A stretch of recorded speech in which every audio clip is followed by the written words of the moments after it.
喺程序表嘅第3頁，程序表嘅第3頁有約翰福音14章第1到15節。約翰福音嘅14章第1到15節，我哋揾到咧，我哋大家用一個體認嘅方式去重讀經文。我讀單節，弟兄姊妹讀雙節。約翰福音14章第1節：你們心裏不要憂愁，你們信神也當信我。在我父的家裏有許多住處，若是沒有，我就早已告訴你們了。我去原是為你們預備地方去。我若去為你們預備了地方，就必再來接你們到我那裏去。我在哪裏，叫你們也在哪裏。我往哪裏去，你們知道；那條路，你們也知道。多馬對他說：主啊，我們不知道你往哪裏去，怎麼知道那條路呢？耶穌說：我就是道路、真理、生命。若不藉着我，沒有人能到父那裏去。你們若認識我，也就認識我的父。從今以後，你們認識他，並且已經看見他。腓力對他說：求主將父顯給我們看，我們就知足了。耶穌對他說：腓力，我與你們同在這麼長久，你還不認識我嗎？人看見了我，就是看見了父。你怎麼說將父顯給我們看呢？我在父裏面，父在我裏面，你不信嗎？我對你們所說的話，不是憑着自己說的，乃是住在我裏面的父做他自己的事。你們當信我，我在父裏面，父在我裏面。即或不信，也當因我所做的事信我。我實實在在的告訴你們，我所做的事，信我的人也要做，並且要做比這更大的事，因為我往父那裏去。你們奉我的名，無論求什麼，我必成就，叫父因兒子得榮耀。你們若奉我的名求什麼，我必成就。15節我哋一齊讀。你們若愛我，就必遵守我的命令。讀經完畢，願神咧賜福大家。今日好高興咧，有黃福義長老咧喺我哋嘅中間去宣講信息。黃長老咧係基督教崇真會長老。咁咧今日嘅講題咧嘅正道講題係有家可歸。咁我哋恭敬將時間交俾黃福義長老。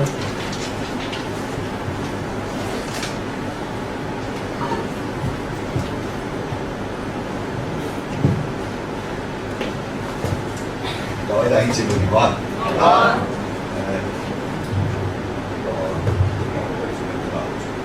咁咧副堂嘅弟兄姊妹平安，青衣嘅弟兄姊妹平安。咁咧呢度我知道轉播嘅，所以咧就我就嚟過2次講道，咁咧大家印象都我個印象好深刻。咁呢度特別係好注重祈禱嘅。今日係一個好特別嘅主日，因為下個禮拜日咧就係復活節，下禮拜5咧就係受苦節。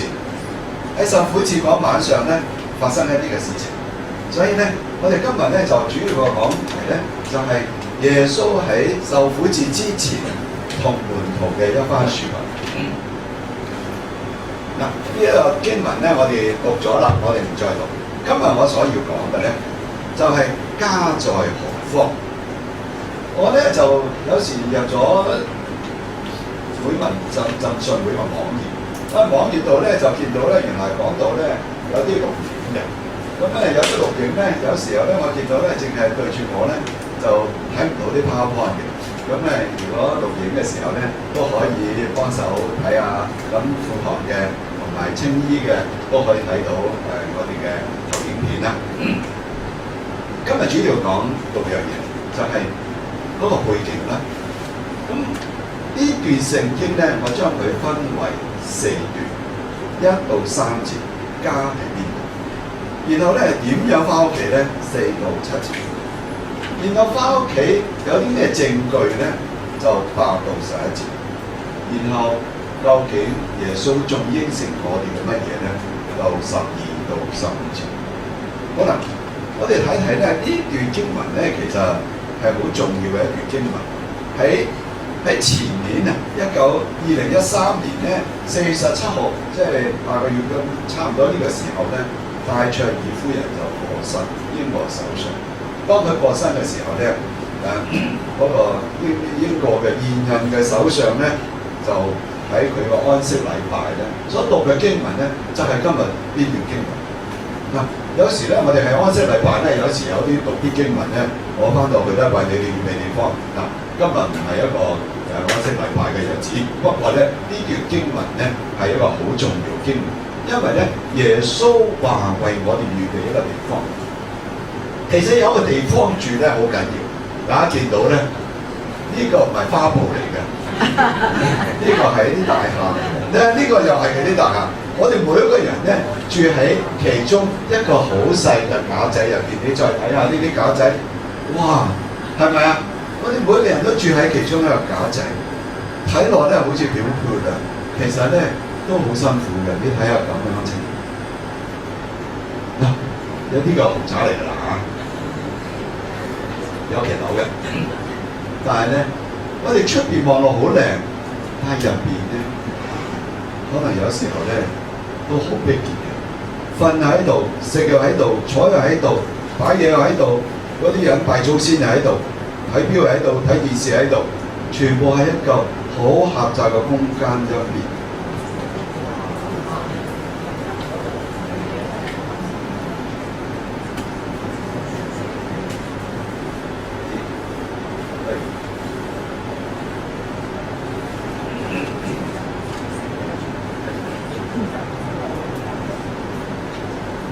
好嗱，我哋睇呢個阿伯，佢咧可能有72歲啦，唔係好老啫。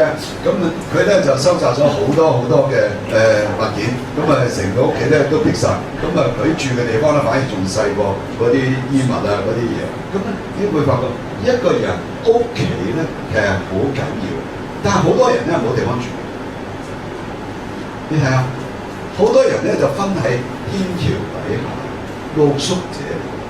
露宿者咧好凄涼，所以咧有個屋企咧，有個地方住，有瓦遮頭係好重要嘅。我咧就最近咧就同呢個有個禮行會，佢哋咧有一個特別俾印傭菲傭受人欺負嗰啲女士咧，就佢無家可歸啦，於是咧就有一個嘅我哋叫做 shelter， 有個中途宿舍俾啲人住。啱啱我聽到咧傳道講咧。就係原來咧，我哋亦都有個中途宿舍嘅喺啲附近，咁咧俾人住咧好重要。我哋咧禮拜堂咧就同埋社會福利處咧，佢嗰度咧喺高街嗰度咧有一個地方叫做高華閣。高華閣咧就俾同屋企人唔啱啊，或者冇地方住啲人咧，俾個短期住一住。流離失所係好難搞。如果有間屋咧，有埋游水池咧，如果個都有屋住有個豪宅咧，你話幾好咧？但係咧，就算有屋住咧，未必有歸屬。你喺一笪地方住咧，好似咧我哋有啲難民嗱，而家飛歐洲咧好多難民，巴勒斯坦好多難民，咁多難民咧，難民住嘅地方咧，其實雖然有地方住，有個少少嘅帳篷，但係咧，都係冇歸屬感，因為流浪他鄉，人離鄉志，即係喺屋企嘅人，即係留學生亦都冇乜歸屬感。但係咧，耶穌咧就應承我哋咧，嗱，我將來咧有個5星級嘅家俾你啊！每人有個5星級嘅家，好緊要嘅有個5星級嘅家。所以咧，我哋就睇睇，咁咧究竟咧，耶穌幾時應承我哋嗰個5星級嘅家？我哋嗰5星級家係咩情形之下耶穌講嘅咧？耶穌咧就喺最後晚餐，就係下禮拜5嗰段時間出現嘅，即係最後晚餐嘅時候咧。如果我哋今日圖所睇嘅約翰福音14章，如果你睇第13章咧，耶穌同啲門徒最後晚餐，然後咧對門徒咧就講咗好多説話。你知咧，一個人咧如果要離開，如果離開好遠嘅時候，同自己好親近嘅人咧，就有好多嘢講，好多嘢交代。即係如果你父母或者去英國居住啊，或者移民咧，你話邊度鎖匙擺喺邊啊？嗰啲銀行存摺喺邊度？幾時交管理費啊？你哋幾兄弟要點樣？講好多嘢㗎。佢耶穌亦都係。耶穌喺離開之前，佢唔單止講嘢，佢仲咧做埋話劇，做埋一啲示範，佢幫門徒洗腳。佢然後就話俾你聽，嗱，有人想賣我，然後咧就俾門徒咧一個新嘅命令，以後咧你哋彼此之間咧要點樣相處。然後咧跟住講一句咧好得人驚嘅説話，就係喂，呢其中有個人咧賣我，不單止，但係有個人咧可能咧有3次唔認我啊，特別係彼得啊，哇！耶穌咧臨走之前咧就投咗幾個巨型嘅橄欖喺佢啲門徒當中。呢啲門徒咧，耶穌所講嘅嘢門徒唔明㗎，所以咧你會見到第13章到第14章咧有4個門徒。嗱，我發覺呢本聖經好好啊！大家如果見到呢本聖經咧，就係耶穌講嘅嘢同門徒講嘅嘢咧，就有黑同埋紅嘅。你見到咧，我哋頭先讀嗰啲聖經咧，全部都係紅色嘅，除咗兩段咧就2個門徒問。第13章咧亦都係有咧一個咧，一共有4個門徒問問題。西門彼得就問佢啦：喂，主啊，你話離開我哋啊嘛，你去邊啊？然後咧，多馬就話：主啊，我其實唔知道你去邊喎，你行邊條路啊？我哋點去啊？跟住腓利就話啦：喂，你話去見父啦，你將父俾我哋睇下啦。如果你唔俾我睇，我點知道上帝啊？我翻到天父家度係點樣㗎？你話俾我聽啦。咁猶大咧就係埋加落嚟，猶大就問耶穌：主啊，你點解淨係勸我哋去顯現啊？又唔向其他人顯現啊？你咩意思啊？咁嘅時候咧，你會發覺整個情形咧，耶穌就話俾你哋聽，第13章話：小子們啊，仲有唔係好多嘅時候咧，我就唔同你哋一齊。但係後嚟你要揾我，但係咧你要揾我咧就揾唔到。其實之前咧，耶穌就話佢哋知道由父神嗰度嚟，而家咧就嚟翻父神嗰度。父神嗰度佢話俾人聽，嗱，以後咧我翻去天父嗰度，你哋揾我咧揾唔到嘅。咁啊，主彼得就話：喂，你翻去邊度啊？耶穌就話：喂，我去嘅地方咧，你哋而家咧唔可以同埋我一齊去，但係以後咧就跟埋我去，即係搞到啲門徒好唔同嘅。你又去邊度？你又唔知，又話你知道我去邊，咁啊而家我去嘅地方，你而家又唔去得，以後你跟埋我一齊去，咁咧就大家讀聖經嘅時候咧，只會發覺咧，耶穌講啲嘢咧，都有時都令到大家都有少少混淆，所以門徒咧就開始聽到之後又唔明啦，於是咧佢哋好憂愁。耶穌喺嗰陣時候咧亦都好憂愁，因為咧佢同門徒3年幾嘅時間，同哥一齊住然後要分離啦。仲有咧，其中有一個同佢一齊嘅學生咧要賣佢，仲有咧同佢一齊一個好好嘅學生，好好門徒咧就唔認佢啊，唔認佢係佢嘅師傅。所以你見到咧呢段個場景咧係好混亂，好混亂咧。耶穌其實臨走之前咧就交代一啲嘅後事。交代後事係講乜嘢咧？佢話：喂，佢就驚咧走咗之後咧，啲門徒之間咧彼此爭權。嗰啲門徒咧有時咧就話：阿師傅喺度冇問題啦，師傅唔喺度，邊個做班長啊？邊個做領袖啊？邊個話事啊？邊個執飛啊？咁嘅時候咧，耶穌咧，於是咧就話：喂，你哋唔好爭啦！耶穌為佢做一個榜樣，人做個示範，就幫佢哋洗腳。洗腳咧係一個最謙卑嘅行為嚟嘅，就話我係服侍你哋嘅。然後跟住咧，為咗佢哋之間唔好競爭咧，就話喂，我俾一條新嘅命令。嗱，我臨走之前咧，我俾另外一個主要嘅指示，一個命令。命令咧就係要遵守嘅，就話咧你哋要彼此相愛。我點樣愛你哋咧，你哋都要彼此嘅相愛。咁嘅時候咧，耶穌咧就去到呢個時候啦，家在何方？佢就話耶穌咧安慰門徒，哇！你入邊咧唔好憂愁，你哋相信神，相信亦都要相信我。我而家翻父嗰度，我父屋企咧好多個住處，如果冇咧，我話咗俾你聽。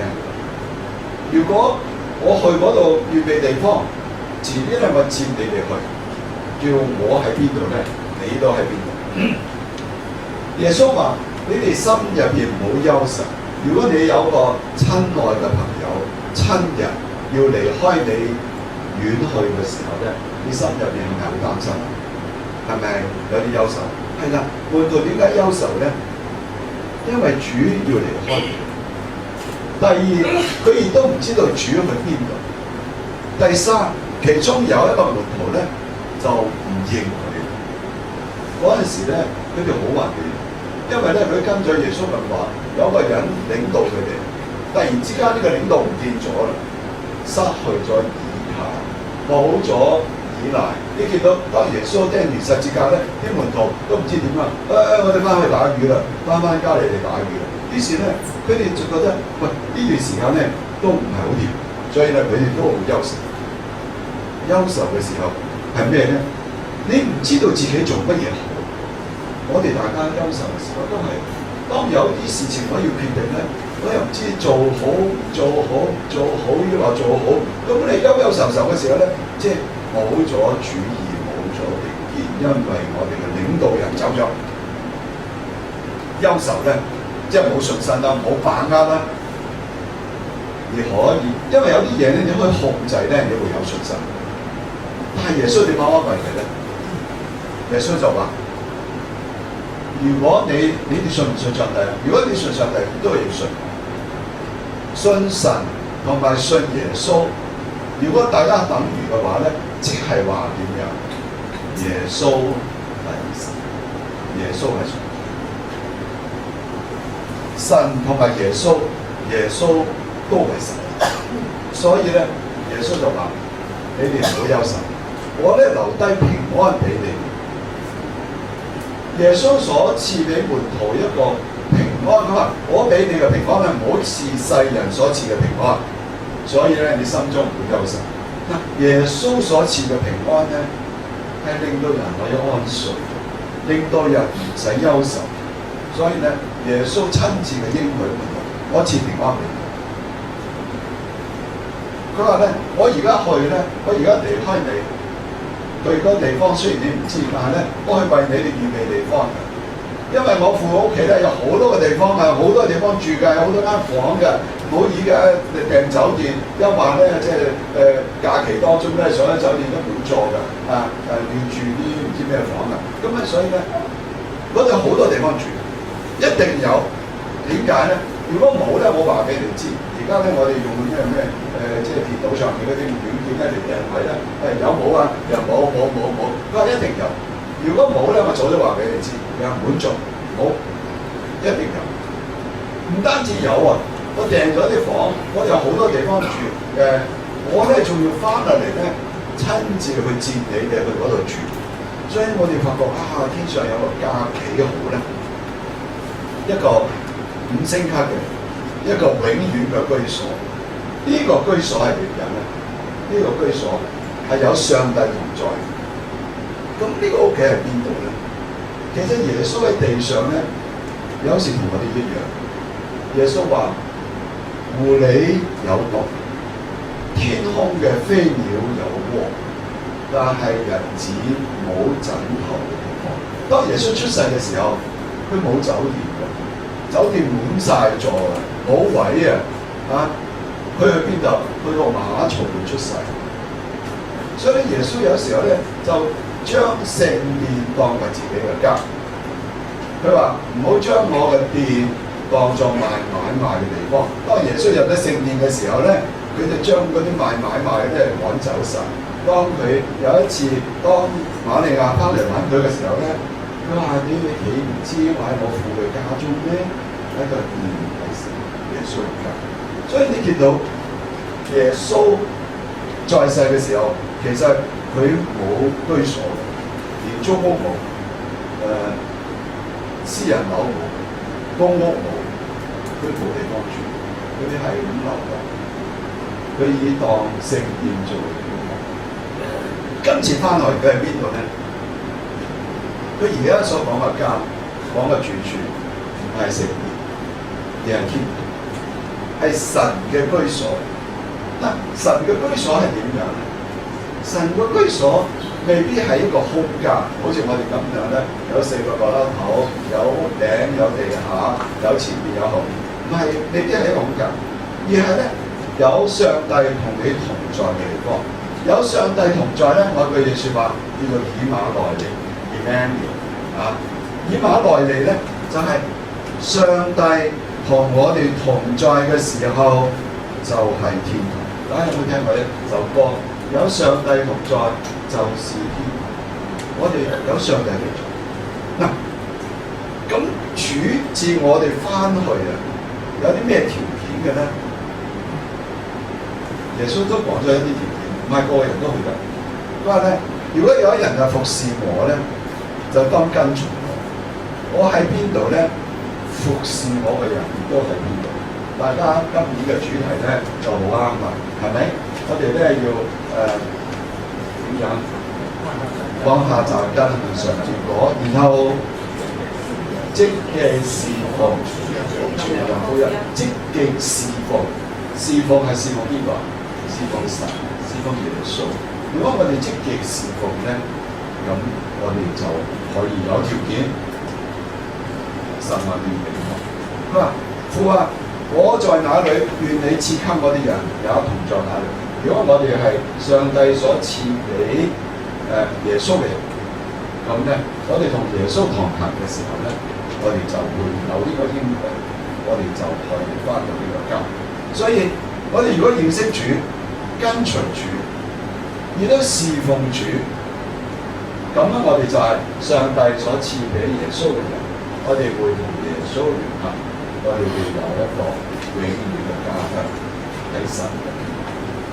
好啦，我哋再睇睇咧，究竟我哋點樣翻到去嗰個屋企咧？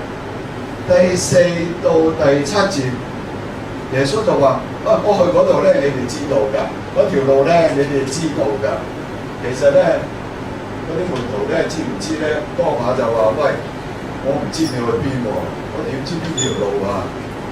耶穌咧今次就講咗喺聖經當中最著名嘅一句説話，係咪啊？我就是道路、真理、生命，若不藉著我，冇人能夠去到父神嗰度。嗱，我哋再睇睇耶穌咧，以為嗰啲門徒咧跟咗佢咁耐咧，都明白佢去邊度，都明白要行走嘅道路係點樣啦。佢話咧：我去邊度，你哋知道；我條路，你哋都知道。我哋見到咧，下邊咧真係呢度有條路啦，呢度有條路咧，就以為咁啊行過去，有啲青草地、溪水旁咁啊行過去。嗱，其實咧，多馬咧好似我哋普通人一樣，大家都好坦白，其實唔知。耶穌講到嘢咧，好似好虛咁樣，啊，好抽象咁樣。究竟去邊度咧？行邊條路咧？即係其實好正常。呢個係旁觀者，因為耶穌咧用一啲隱晦嘅譬喻咧，條路啊要去邊度，你哋知道，其實佢哋係唔知嘅。如果佢哋唔知嘅咧，於是耶穌就話：又唔係講邊條路。邊條街轉過？因為我每一次嚟呢度咧，我就係太子落車，太子落車咧一轉彎咧就轉錯咗，就兜就一諗唔到。而家咧我諗咗一個方法啦，我喺深水埗落車，下條街一直行過嚟，唔會走錯路。咁咧雖然遠啲，但係咧唔會臭路。咁所以咧，耶穌話我就係道路、真理同埋生命。耶穌呢個嘅宣稱咧，其實係好重要，因為耶穌喺約翰福音當中咧，唔單止話佢係道路、真理、生命，佢仲講咗幾樣嘢嘅。佢仲話我係生命嘅糧，我係世界光，我係羊嘅門，我係好牧人，我係葡萄樹。所有呢啲都同人生有關，人生需要食物，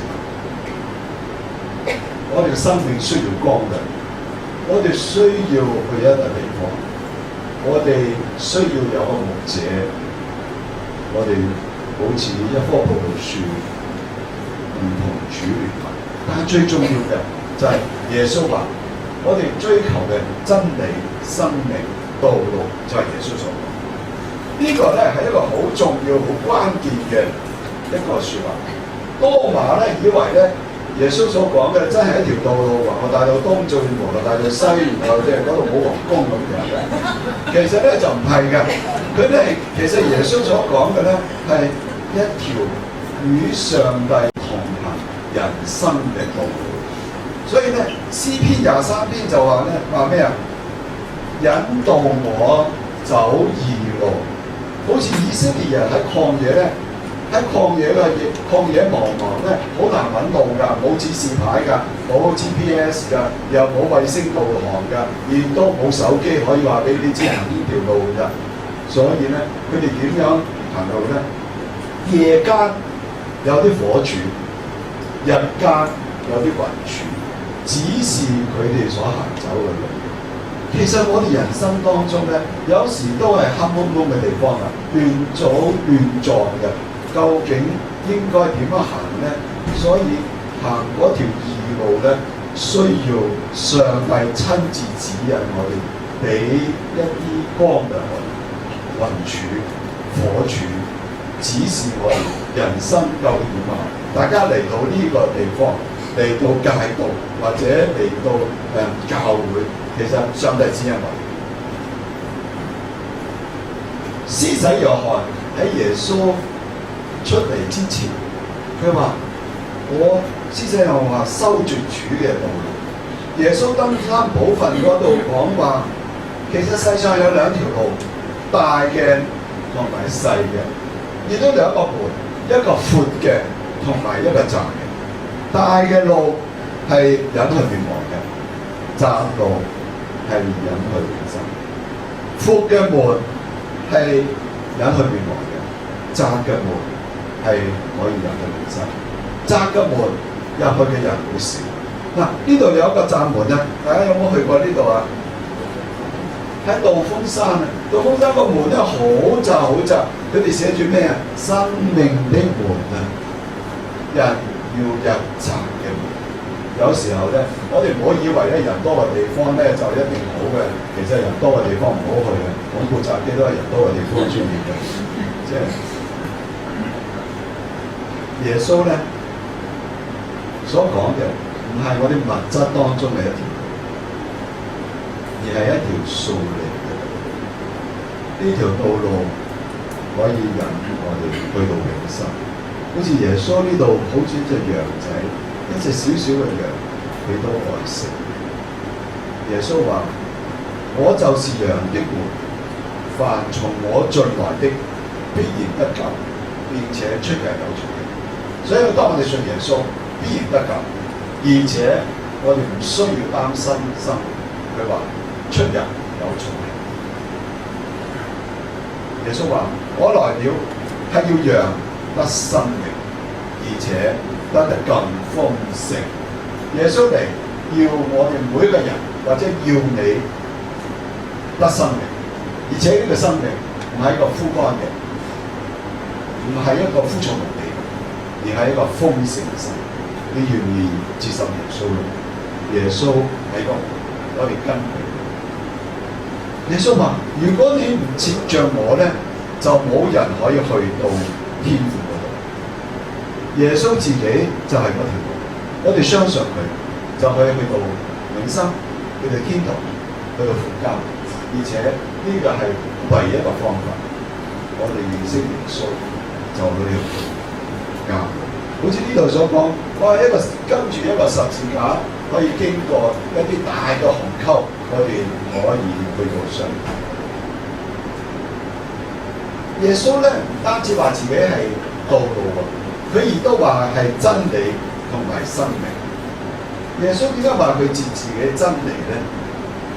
聖經約翰福音第1章嘅第14節就話：佢話道成咗肉身，住在我們中間，充充滿滿的有恩典和真理。耶穌嚟唔單止係指向天堂道路，而且佢所發表嘅説話，佢所做嘅事係代表真理同埋生命。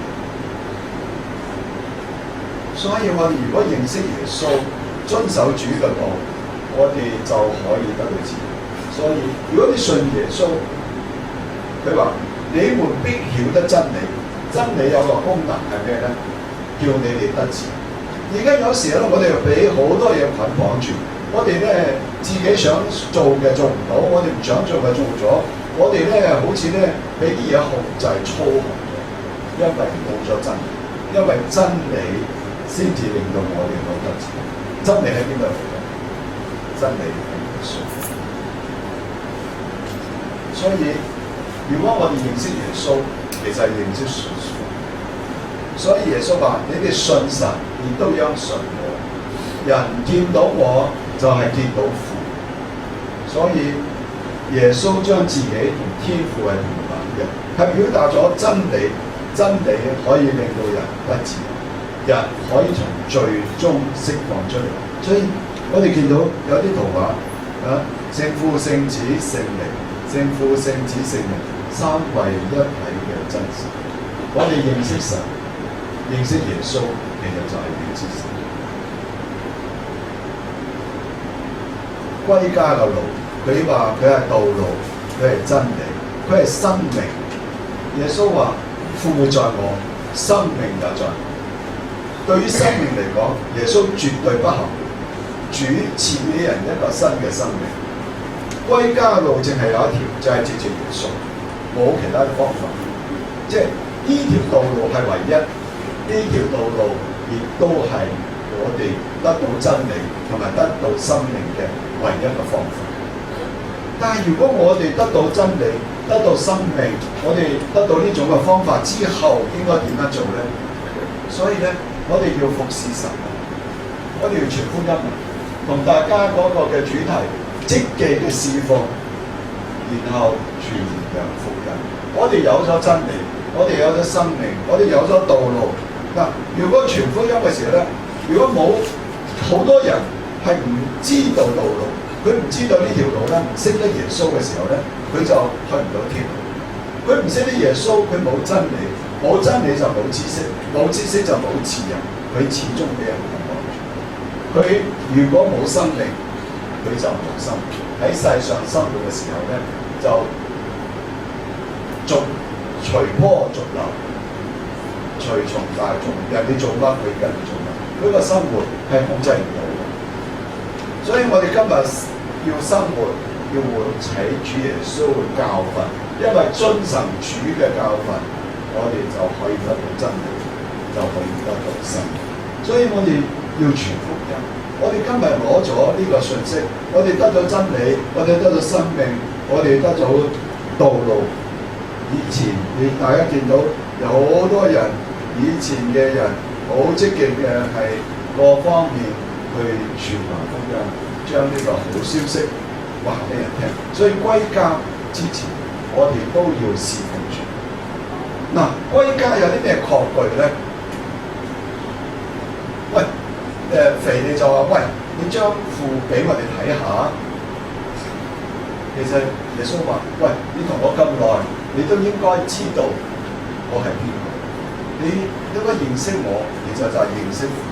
其實父喺我入邊，我亦都係父入邊。我對你所講嘅嘢，我所做嘅嘢，都係父神所做嘅。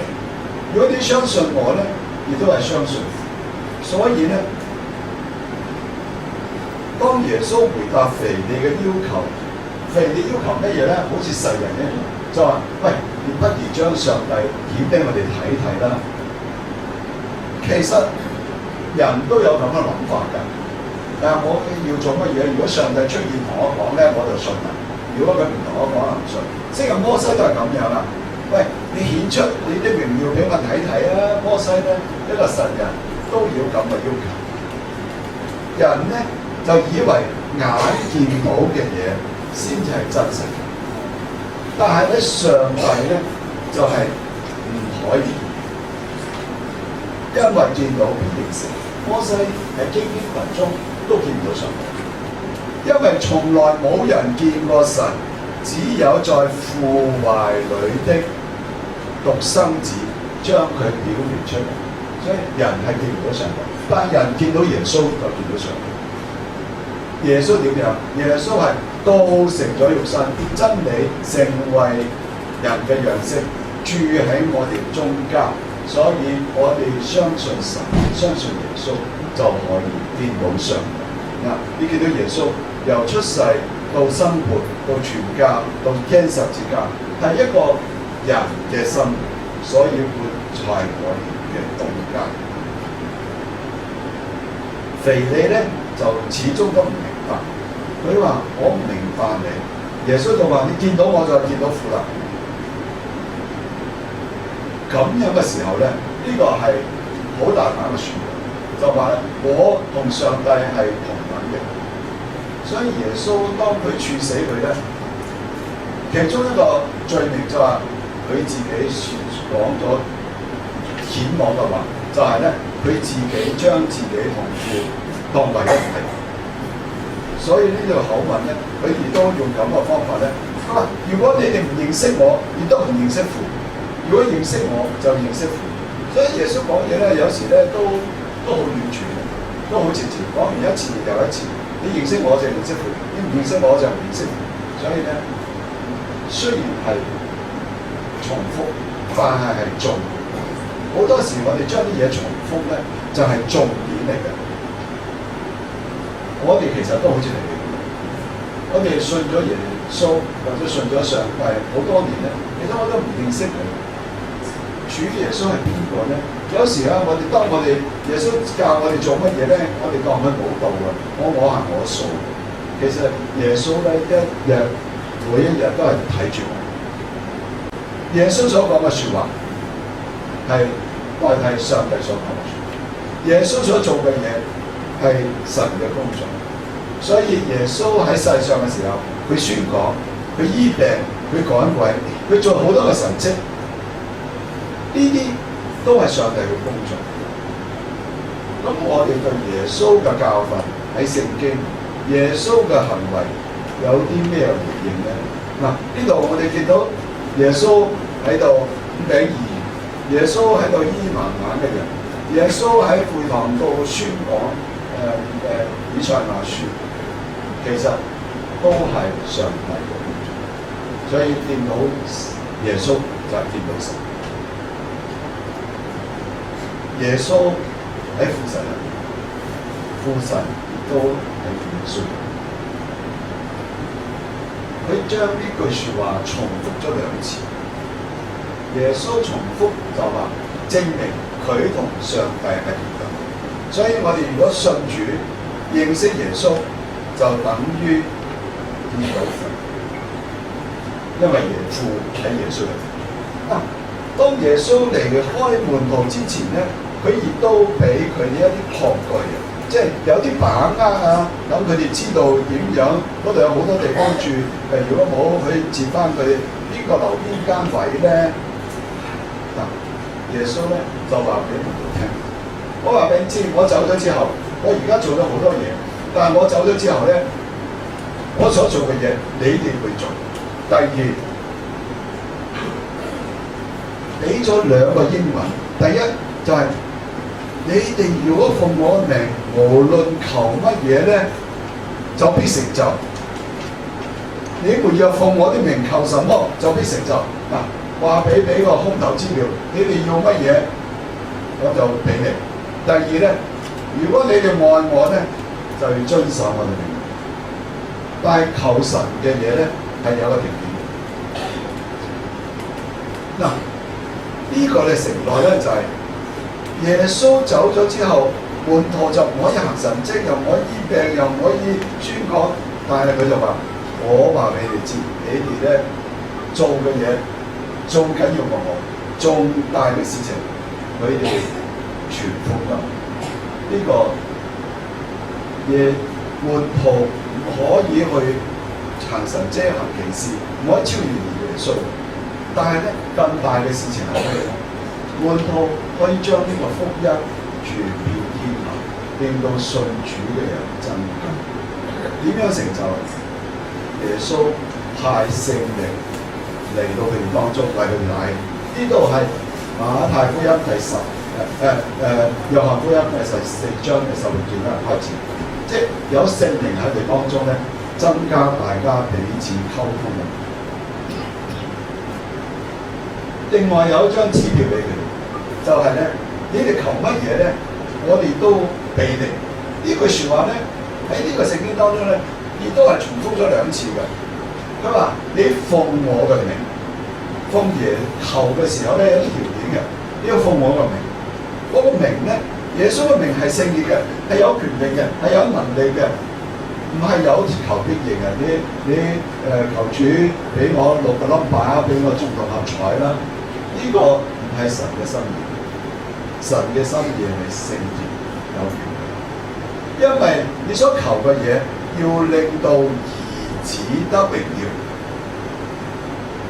唔會榮耀神嘅，唔會榮耀耶穌嘅，你唔好求，因為咧呢啲上神嘅名唔會受到榮耀嘅，你唔要求。第二，如果你愛我，你要遵守。所以耶穌俾我哋一個好好嘅承諾，就係我哋求乜嘢，按照神嘅心意求，我哋就得着。同埋我哋要愛主愛神。好啦，我哋如果從愛耶穌，如果愛佢，就要遵守佢嘅命。所以遵守佢嘅命令，按照佢嘅旨意嚟到祈求，就會得着。好，最後我睇一睇呢段經文究竟俾咗我哋乜嘢嘅意思？我哋可以靠着耶穌認識神，我哋靠着耶穌認識神，我哋可以找到人生唯一嘅路。我哋會有一個永遠嘅家喺上帝嗰度。呢個地方以馬內利，神同我哋同在，我哋唔使再憂傷，唔使再憂慮。